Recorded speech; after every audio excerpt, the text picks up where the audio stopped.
Organization is hoping to grow support to save the Menninger Clock Tower building from demolition with a new developer video and upcoming documentary. 13's Kimberly Donahue spoke with the group behind the features on why they think it's worth saving. Emily Cowan says she's always been fascinated by the Menninger Clock Tower. Before I knew any of the history was just the look of it. I've never in my lifetime seen a building with such amazing architecture and thought and detail put into it. As she learned about its significance in Topeka, her interest grew. Whether it be sentimental or just history to mental health and the strides that they took to change the mental health industry, and that was initially what drew me in.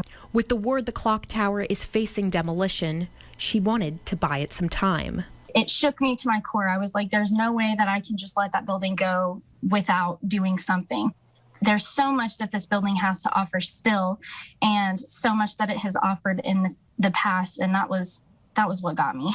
Weeks ago, Cowan and her team at abandonedks.com were allowed inside the building to document it for a developer video and documentary in hopes they'll find someone to keep the tower standing. Not because there's a lack of interest, but because the right person hasn't been found. She's hopeful they'll find a match in the nick of time. Everything in the world costs money, but I personally believe that, this building, you'll have a high return.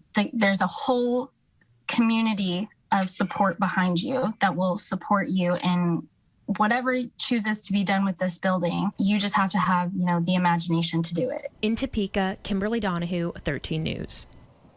SCL Health, which owns the clock tower, is still looking for a buyer or somebody to donate the clock tower to. They say they've received several inquiries. We have a link to a portion of the development video on our website, WIBW.com. AbandonedKS.com is hoping to release the micro documentary around the end of this month.